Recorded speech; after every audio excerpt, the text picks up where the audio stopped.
ये जो कलाई होती है, ये जो हड्डियां होती है, इनके अंदर से एक सुराख होता है। उस सुराख से एक नर्व गुजरती है, मीडियन नर्व जो गुजरती है वो आगे हाथ की उंगलियों को ब्लड सप्लाई दे रही होती है। तो जब वो नर्व दब जाती है तो क्या होता है, सुनपन शुरू हो जाते हैं, दर्द शुरू हो जाता है। ड्राइवर हजरात क्या कहते हैं कि हम गाड़ी नहीं चला सकते, बाइक नहीं चला सकते। कंप्यूटर पे जो लोग काम करते हैं वो कहते हैं कि हमें कीबोर्ड का बड़ा मसला खड़ा हो गया। अक्सर लोग कहते हैं कि हमें मोबाइल का भी मसला खड़ा हो गया है, मोबाइल की कॉल नहीं सुन सकते, मोबाइल नहीं उठा सकते, कोई चीज नहीं उठा सकते, चीजें गिरना शुरू हो जाती हैं, हाथों में ताकत खत्म हो जाती है। बिस्मिल्लाहिर्रहमानिर्रहीम। इनफर्टिलिटी डॉक्टर वकार भुट्टा यूट्यूब चैनल से आपकी खिदमत में हाजिर हूँ। आज का जो हमारा टॉपिक है वो रोज़मर्रा की प्रैक्टिस के हवाले से है और आज का टॉपिक है कार्पल टनल सिंड्रोम। ये बेसिकली एक ऐसी बीमारी है जिसके अंदर हाथों की उंगलियों के अंदर, कलाई के अंदर, बाजू के अंदर, कंधे के अंदर, यानी पूरे बाजू के अंदर शदीद किस्म का दर्द हो सकता है और ये सुनपन का मसला हो सकता है। उसके अंदर झंझनाहट हो सकती है, शदीद किस्म की तकलीफ हो सकती है, हाथों से चीज़ें गिर सकती हैं, हाथ काम करना छोड़ देता है। ये बेसिकली जो कार्पल टनल सिंड्रोम होता है, इसकी वजह ये होती है कि बाजू के अंदर एक नर्व होती है जिसको मेडियन नर्व कहते हैं। ये जो मेडियन नर्व होती है ये कंप्रेस हो जाती है, इसकी कंप्रेशन हो जाती है, यानी ये जो नर्व होती है दब जाती है। इसका ये होता है कि ये जो कलाई का ये हिस्सा होता है, कार्पल टनल सिंड्रोम का जो लफ्ज़ होता है वो कैसे बनता है वो मैं आपसे शेयर करता हूँ।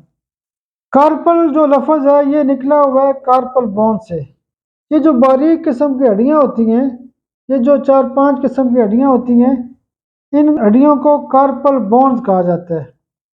तो इन कार्पल बोन से ही पहला लफ्ज़ निकला हुआ है कार्पल। दूसरा लफ्ज़ है टनल।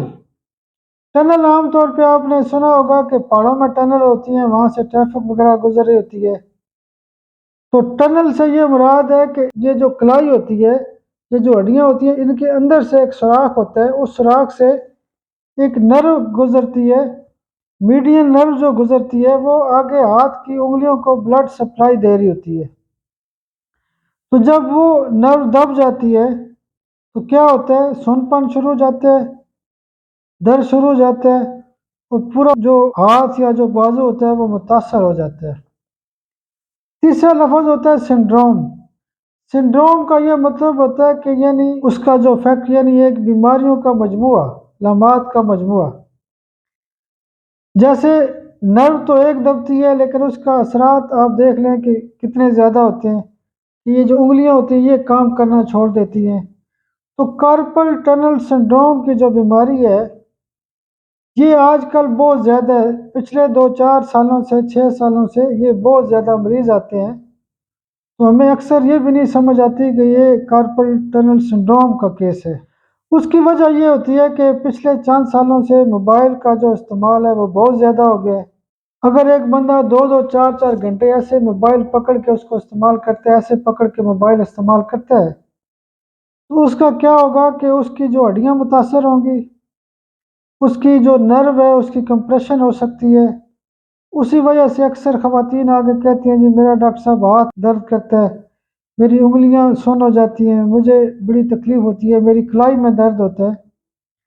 तो कार्पल टनल सिंड्रोम की जो अलामात होती हैं, मैंने पहले भी इस पे ज़िक्र किया है कि सुन्नपन हो जाता है, हड्डियां दर्द करती हैं, झंझनाहट होती है, शदीद किस्म का पेन होता है, हाथों की उंगलियों में तकलीफ़ हो जाती है। उसके अलावा ये होता है कि कलाई में दर्द होता है, बाजू के इस हिस्से में दर्द होता है, यहाँ पे कंधे में दर्द होता है। तो कार्पल टनल सिंड्रोम की जो अलामात होती हैं उसमें एक और बड़ी अलामत होती है कि मरीज़ जो है वो रात को सो ही नहीं सकता, वो रात को अचानक उठ जाता है, उसको शदीद किस्म की तकलीफ़ होती है। एक और इसकी अलामत ये होती है कि उसके हाथ से चीज़ें गिरना शुरू हो जाती हैं, वो रोज़मर्रा के काम नहीं कर सकता। ख़वातीन कहती हैं कि हम किचन में काम नहीं कर सकती, सब्ज़ी नहीं काट सकती, हंडिया वगैरह नहीं बना सकती और छोटे मोटे काम नहीं कर सकती, झाड़ू नहीं दे सकती, सफाई सुथराई नहीं कर सकती। ड्राइवर हजरात क्या कहते हैं कि हम गाड़ी नहीं चला सकते, बाइक नहीं चला सकते। कंप्यूटर पे जो लोग काम करते हैं वो कहते हैं कि हमें कीबोर्ड का बड़ा मसला खड़ा हो गया। अक्सर लोग कहते हैं कि हमें मोबाइल का भी मसला खड़ा हो गया है, मोबाइल की कॉल नहीं सुन सकते, मोबाइल नहीं उठा सकते, कोई चीज़ नहीं उठा सकते, चीज़ें गिरना शुरू हो जाती हैं, हाथों में ताकत ख़त्म हो जाती है। बेसिकली जो कार्पल टनल सिंड्रोम है, इस पे हम ज़्यादा फोकस नहीं करते, हालांकि ये रोज़मर्रा के केसेस होते हैं। अगर हम इसका कंपैरिजन करते हैं शाटिका पेन के हवाले से या शाटक नर्व की बात करते हैं, तो अगर इस तरह की इलामात टांग के अंदर होती हैं तो हम फौरी तौर पर शाटिका की दवाइयाँ देते हैं। लेकिन हमने कभी ये तवज्जो नहीं की कि हाथों के जो मसाइल होते हैं, हाथ की जो नर्व के मसाइल होते हैं, वो बेसिकली कार्पल टनल सिंड्रोम होता है। अब हम ये देखते हैं कि इसकी वजूहात क्या हैं। जो सबसे बड़ी वजह तो मैंने पहले भी डिस्कस की है कि जैसे किसी भी चीज़ का ज़्यादा इस्तेमाल है, हम घंटा दो दो चार चार घंटे मोबाइल इस्तेमाल करते रहते हैं, हाथ में मोबाइल पकड़ के वीडियो देखते रहते हैं, उसी के ऊपर मैसेज करते रहते हैं। एक साहब मुझे बहुत ज़्यादा मैसेज कर रहे थे, कोई पता नहीं कितने उन्होंने मैसेज किए, तो मैंने उनको फ़ोन करके भाई मेरे कि क्यों मैसेज किए जा रहे हैं, तो वो कहते हैं कि डॉक्टर साहब मैंने कहा कि पैकेज ख़त्म ना हो जाए। तो मोबाइल का जो इस्तेमाल होता है वो महदूद होना चाहिए, एक डेढ़ घंटे से ज़्यादा मोबाइल इस्तेमाल नहीं करना चाहिए, वरना फिर मसाइल कार्पल टनल की तरह बहुत ज़्यादा होंगे। उसके अलावा शुगर के मरीज़ों में कार्पल टनल के मसाइल बहुत ज़्यादा होते हैं। थायराइड के जो मरीज़ होते हैं उन पे कार्पल टनल के मसाइल बहुत ज़्यादा होते हैं। ज़ाहिर है जो थायराइड के मरीज़ होते हैं उनके मुख्तलिफ़ किस्म के फ्लूइड जो हैं वो नर्व के अंदर डिपॉजिट होना शुरू हो जाती है। उसके अलावा अगर आपका विटामिन डी कम है तो उससे भी आपकी हड्डियाँ कमज़ोर होगी और कार्पल टनल सिंड्रोम के मसाइल हो सकते हैं। अगर आपको चोट लग गई है तो उससे भी कार्पल टनल सिंड्रोम के मसाइल हो सकते हैं। अगर आपका वज़न ज़्यादा है, ओबेसिटी है, तो मोटे लोगों में भी इसका बहुत ज़्यादा मसला होता है। उसके अलावा उम्र के मुताबिक भी एज फैक्टर के साथ साथ मसाइल हो सकते हैं। जिन लोगों को पिट्यूटरी के मसाइल होते हैं, पिट्यूटरी ग्लैंड की खराबियाँ होती हैं, उनको भी कार्पल टनल सिंड्रोम के मसाइल हो सकते हैं। तो इसकी मुख्तलिफ वजूहत हैं, यानी कोई चोट लग जाती है, ज़ाहिर है उसकी वजह से होता है, हड्डियाँ कमज़ोर होती हैं, टिश्यू के मसाइल हो सकते हैं। ठीक है, अगर हम आर्गन का इस्तेमाल ज़्यादा करते हैं, मिसाल के तौर पे अगर एक बंदा है वो 4-6 घंटे एक ही हाथ से ड्राइविंग कर रहा है और हाथ उसने बिल्कुल टाइट रखा हुआ है, ठीक है, दूसरे हाथ का इस्तेमाल नहीं कर रहा, या वो किसी डिप्रेशन में है, तो ज़ाहिर है फिर उसकी जो नर्व है वो दब जाएगी, तो उसको फिर कार्पल टनल सिंड्रोम का मसला आ सकता है। जिन लोगों को कार्पल टनल सिंड्रोम का मसला होता है वो छोटे छोटे काम भी नहीं कर सकते। खवातीन कहती हैं कि हम सब्जी नहीं काट सकती, छोटे मोटे काम जैसे मैंने बटन बंद करना है, तो लोग कहते हैं जी मैं डॉक्टर साहब बटन भी नहीं बंद कर सकता। फिर वो कहते हैं जी मैं तो पूरी तरह कंघी भी नहीं कर सकता।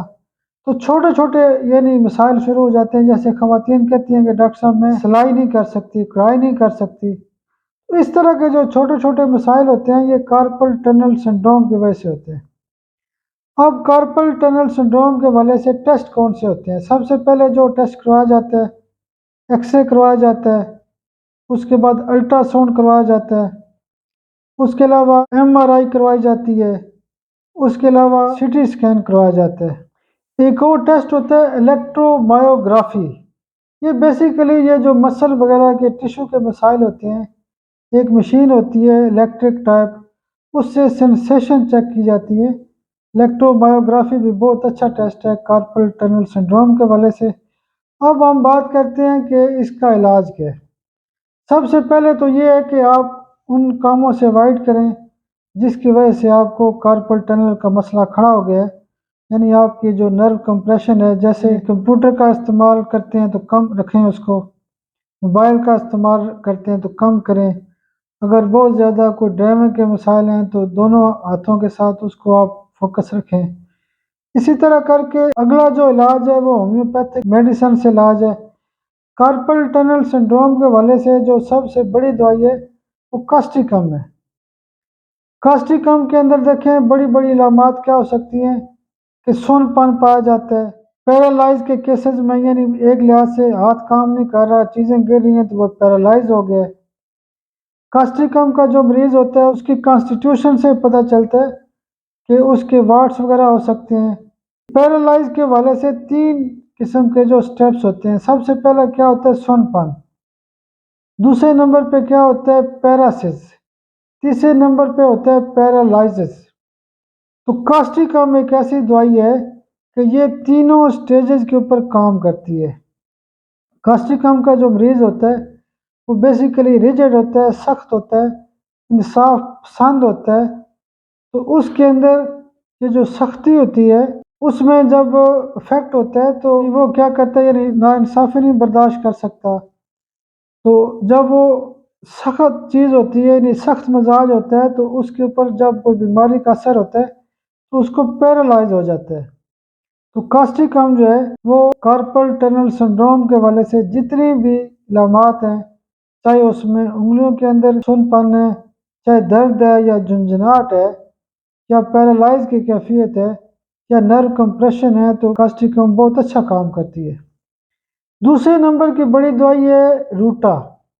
रूटा बेसिकली बोन्स की दवाई है, हड्डियों की दवाई है। यानी अगर हम फर्ज करें, कहते हैं कि कलाई की जो हड्डियाँ होती हैं यानी जो कार्पल बोन्स होती हैं उनके अंदर कोई रगड़ लग गई है, कोई चोट लग गई है, या वो हड्डियाँ वीक हो गई हैं, और वीक होने की वजह से उन्होंने क्या किया कि जो अंदर टनल है उसके अंदर से जो नर्व गुजर रही है उसको डैमेज किया। तो रूटा ऐसे केसेस के हवाले से बहुत अच्छा काम करती है। तीसरे नंबर की जो बड़ी दवाई होती है वो दवाई होती है रेस्टॉक्स।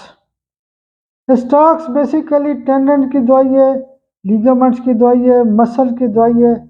तो जब नर्व डैमेज होगी तो हाथों के जो मसल्स हैं, उंगलियों के साथ साथ जो मसल्स हैं, या बाजू के जो मसल्स हैं जिसको फोर आर्म्स कहा जाता है, तो रेस्टॉक्स का जो मरीज़ होता है उसकी तमाम तकलीफ़ात रात को ज़्यादा होती हैं।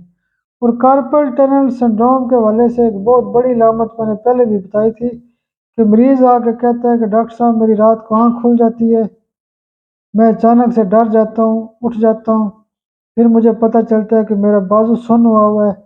उसको फिर बाजू को ऐसी तरह हिलाता है, इस ऐसे ऐसे करके लाता है, यानी उसको बेसिकली झुंझुनाहट होती है। तो रेस्टॉक्स ऐसे केसेस में बहुत अच्छा काम करती है। उसके बाद एक और बड़ी दवाई होती है आर्निका। आर्निका इंजरीज की दवाई है। कार्पल टनल सिंड्रोम के हवाले से इंजरी भी एक बहुत बड़ी काज है, यानी टिश्यू डैमेज हो जाते हैं, हड्डियाँ मुतासर होती हैं, या नर्व डैमेज होती है। तो आर्निका तमाम किस्म की इंजरीज के हवाले से बहुत अच्छा काम करती है। आर्निका उन लोगों को भी इस्तेमाल की जाती है। आर्निका की एक बहुत बड़ी अलामत ये है कि अक्सर लिखा जाता है कि यानी किसी भी आर्गन का या हिस्से का एक्स्ट्रा इस्तेमाल, यानी एक बंदे ने 2 घंटे मोबाइल उठाए रखा है, या 2 घंटे एक के हाथ से वो ड्राइविंग कर रहा है, या कोई और काम कर रहा है एक के हाथ से वो कर रहा है, यानी उस आर्गन का नॉर्मल से ज़्यादा जो इस्तेमाल होता है। अगर एक बंदा बार बार बोलता रहता है, या तकरीर करता रहता है, या पढ़ाता रहता है, तो उसका गला ख़राब होता है, तो हम आर्निका ही देते हैं। तो इसी तरह करके कार्पल टनल सिंड्रोम के हवाले से अगर हाथ का, बाजू का, या उंगलियों का, या कलाई का जो ज़्यादा इस्तेमाल होता है उस वजह से अगर कोई मसला होता है तो उसकी ख़ास दवाई होती है आर्निका। आर्निका को बेसिकली नर्व टॉनिक भी कहा जाता है। अगली जो बड़ी दवाई है वो दवाई है हाइपेरिकम। हाइपेरिकम के बारे में आप अच्छी तरह जानते हैं कि हाइपेरिकम बेसिकली नर्व की बहुत बड़ी दवाई है। चाहे वो शाटक नर्व हो, चाहे वो कार्पल टनल सिंड्रोम के हवाले से यानी मीडियन नर्व का मामला हो, या कोई भी और हो, तो हाइपेरिकम बहुत अच्छा काम करती है। नर्व्स को ठीक करती है, नर्व की कंप्रेशन को ठीक करती है। नर्व कंप्रेशन की वजह से जो भी मसाइल होते हैं उसको बहुत अच्छा ठीक करती है। उसके बाद अगली बड़ी दवाई है मैक्रोटाइनम। ये बेसिकली जो एक्टिया रेसिमोसा है उसी की तरह की एक दवाई है, और इसका जो कार्पल टनल सिंड्रोम के हवाले से बहुत ज़्यादा इफेक्ट है। अक्सर ख़वातीन कहती हैं कि हमें जोड़ों का मसला होता है, मेंसेस का मसला होता है, और जॉइंट्स का मसला होता है, हाथ सुन्न हो जाता है, कलाई में दर्द होता है। ठीक है, यानी उसके अंदर कार्पल टनल सिंड्रोम के हवाले से मखसूस अलामात पाई जाती हैं। तो मैक्रोटाइनम जो है वो कलाई के दर्द के हवाले से और कार्पल टनल सिंड्रोम के हवाले से एक स्पेसिफिक दवाई है और बहुत अच्छा काम करती है। उसके बाद इसी मेडिसिन की फैमिली की एक और दवाई होती है एक्टिया स्पाइकाटा। एक्टिया स्पाइकाटा जो दवाई होती है ये छोटे जोड़ों के दर्द के वाले से दवाई है, जैसे कलाई का जोड़ होता है, तो ये बहुत अच्छा काम करती है। इसका भी कलाई के ऊपर बड़ा इफेक्ट है। उसके अलावा कलाई के अंदर गैंग्लियन सिस्ट बन जाती है। गैंग्लियन सिस्ट में रूटा बहुत अच्छा काम करती है। तो इसी तरह करके जो अगली बड़ी दवाई है वो कैलकेरिया फास है। कैलकेरिया फास पतले जो लोग होते हैं, स्मार्ट किस्म के जो लोग होते हैं, जैसे कोई टीबी का मरीज होता है जिनकी हड्डियां कमज़ोर होती हैं, कैलकेरिया फास उन लोगों में इस्तेमाल की जाती है जिनकी हड्डियां अंदर से ख़राब होती हैं, यानी हड्डियों के जो सेल्स होते हैं वो काम नहीं कर रहे होते। तो हड्डियों के फ्रैक्चर के वाले से, बोन फ्रैक्चर के वाले से, हड्डियों के वीकनेस के वाले से, यानी जो कार्पल बोन्स होती हैं उनकी वीकनेस के वाले से अगर कोई नुक्ता आता है तो उस पर हम कैलकेरिया फास देते हैं। दूसरी दवाई होती है कैलकेरिया फ्लोर। कैलकेरिया फ्लोर उस वक्त इस्तेमाल की जाती है जैसे मैंने गैंग्लियन सिस्ट की बात की थी, यानी हड्डियों में अगर कोई ग्रोथ हो जाती है। जब हड्डियों की ग्रोथ होती है, कार्पल बोन्स की ग्रोथ होती है, कोई ट्यूमर बन जाता है, यानी एक्सोस्टोसिस हो जाता है, हड्डियां बढ़ना शुरू हो जाती हैं, तो क्या होगा, उसके अंदर जो टनल जो होती है वो मुतासर होती है और क्या होता है कि नर्व को कंप्रेस करना शुरू कर देती हैं हड्डियां, यानी उसको नर्व को दबा देती हैं। तो ऐसे केसेस में कैलकेरिया फ्लोर का इस्तेमाल किया जाता है। कैलकेरिया फ्लोर खास करके उस वक्त इस्तेमाल की जाती है जहाँ पे बोन के अंदर सख्ती का अंसर पाया जाता है। तो ये भी बायोकेमिक के हवाले से कार्पल टनल सिंड्रोम में बहुत अच्छी दवाइयाँ हैं। एक और दवाई होती है नेट्राम्योर। नेट्राम्योर जो लोग परेशान होते हैं, गमगीन होते हैं, उनको बॉडी के ऊपर मुख्तलिफ मसाइल आ जाते हैं, क्योंकि बॉडी का जो 70% हिस्सा होता है वो वाटर के ऊपर मोहित होता है। और नेट्राम्योर जो होती है वाटर लेवल की जो खराबियाँ होती हैं, ज़ाहिर है अगर वाटर लेवल की खराबियाँ होंगी तो नर्व के अंदर मुख्तलिफ डिपॉजिट शुरू हो सकते हैं जो एक कंप्रेशन का सबब बन सकते हैं। तो नेट्राम्योर भी बहुत अच्छी दवाई है, ख़वातीन के हवाले से बिलखसूस इसका बहुत अच्छा रिजल्ट है। उसके बाद एक और दवाई होती है पल्साटिल्ला। इलामात के मुताबिक यानी इलामतें तब्दील होती हैं, ख़वातीन को मेंसेस के भी मसाइल होते हैं, रोने का मिजाज होता है, छोटी मोटी चीज़ से वो सेंसिटिव होती हैं। ठीक है, उनका कोलेस्ट्रॉल ज़्यादा हो सकता है। उसके अलावा बाजू में दर्द हो सकता है, सुन्नपन हो सकता है, घबराहट हो सकती है, बेचैनी हो सकती है। वो ख़वातीन जिनकी उम्र तकरीबन 40 साल के लगभग होती है, तो हार्मोन की तब्दीलियों की वजह से उनको कार्पल टनल सिंड्रोम के मसाइल हो सकते हैं। कार्पल टनल सिंड्रोम के हवाले से जो अगली एक और दवाई है वो है ग्वाजिकम। चूँकि कार्पल टनल सिंड्रोम की जो बीमारी होती है उसकी एक बड़ी वजह जो होती है वो जॉइंट्स पेन भी होता है। तो जॉइंट्स पेन के हवाले से ग्वाजिकम एक बहुत अच्छी दवाई है और लेफ़्ट साइड का जो हिस्सा होता है उसके ऊपर इसका बहुत ज़्यादा असर होता है। जॉइंट्स पेन के साथ साथ अगर कार्पल टनल का मसला है, नर्व की कंप्रेशन का मसला है, या लेफ़्ट साइड का बाजू या हाथ वगैरह अगर सुन्न होता है तो ये ग्वाजिकम बहुत अच्छा काम करती है। उसके बाद अगली दवाई होती है प्लम्बामेट। प्लम्बामेट जो होती है वो एक तो शुगर के जैसे मरीज़ होते हैं उनको डायबिटिक न्यूरोपैथी होती है, तो जिस्म के मुख्तलिफ जो आर्गन्स होते हैं उसके ऊपर खिंचाव शुरू हो जाता है और मुख्तलिफ जो जिस्म के आर्गन होते हैं उनकी एट्राफी शुरू हो जाती है, यानी हाथ के मसल टिश्यू वगैरह सिकुड़ना शुरू हो जाते हैं। तो प्लम्बामेट ऐसे केसेस में बहुत अच्छा काम करती है। प्लम्बामेट भी फालज में श्रिंकेज के अंदर बहुत अच्छा काम करती है, यानी बाजू होगा तो वो खिंच जाएगा, श्रिंक हो सकता है, नर्व की कंप्रेशन हो सकती है। तो प्लम्बामेट बहुत अच्छा काम करती है। उन लोगों की भी दवाई है जिनको स्किन के मसाइल होते हैं। प्लम्बामेट का जो मरीज़ होता है उसकी स्किन के ऊपर झुर्रियाँ सी होती हैं, लाइनें पड़ी होती हैं, इसीलिए जो स्किन के जितने भी मसाइल हैं उसमें प्लम्बामेट बहुत अच्छा काम करती है। इसी तरह करके प्लम्बामेट फालज की दवाई है, शुगर के मरीजों की दवाई है, कब्ज़ की बहुत अच्छी दवाई है। उसके बाद अगर हम मियाज़मेटिक थ्योरी के हवाले से बात करते हैं या रूट काजेज़ के हवाले से बात करते हैं, तो मेडोरिनम कार्पल टनल सिंड्रोम के हवाले से एक बहुत बड़ा दर्जा रखती है। अगर आपने कार्पल टनल सिंड्रोम का केस क्योर करना है, तो सबसे पहले मेडोरिनम सीएम की एक डोज दें और उसके बाद भले आप कास्टिकम दें, रूटा दें या रेस्टाक्स दें। ये जो 3-4 दवाइयाँ होती हैं, ये बड़ी दवाइयाँ होती हैं, तकरीबन हर मरीज़ इनको इस्तेमाल कर सकते हैं। उसके बाद कार्पल टनल के हवाले से एक और दवाई होती है आरामेट। आरामेट का भी बोन्स के हवाले से, डिजनरेशन के हवाले से, नर्व के हवाले से बहुत अच्छा असर है। आरामेट के मरीज़ जो होते हैं उसको भी नर्व के मसाइल शुरू हो जाते हैं, हार्ट के मसाइल शुरू हो जाते हैं, हड्डियों की बोसीदगी का काम शुरू हो जाता है, डिप्रेशन का मसला शुरू हो जाता है, जॉइंट्स पेन के हवाले से मसाइल शुरू हो जाते हैं। तो आरामेट की भी एक आध डोज देने से कार्पल टनल सिंड्रोम जो है वो बहुत अच्छा ठीक हो सकता है। तीसरे नंबर की एक बड़ी दवाई होती है ड्रोसरा। ड्रोसरा चूँकि हड्डियों की टीबी की दवाई है, इसका बोन के ऊपर बहुत असर है, ठीक है। उसके अलावा अगर आपको यानी फैमिली हिस्ट्री में कोई और रूट काज मिलती है, जैसे सिफिलिस के मसाइल हैं, रात की तकलीफ़ात अगर कार्पल टनल में बहुत ज़्यादा हैं तो सिफलिनियम दे सकते हैं। तो ये मोटा-मोटा इलाज था कार्पल टनल सिंड्रोम के हवाले से। तो इंशाल्लाह होम्योपैथिक तरीका इलाज के हवाले से, रोज़मर्रा की जो प्रैक्टिस है, हम उसके हवाले से, बांझपन के हवाले से, माइंड के हवाले से, मुख्तलिफ केसेस के हवाले से बात करते रहेंगे। बहुत शुक्रिया, बहुत शुक्रिया, बहुत शुक्रिया।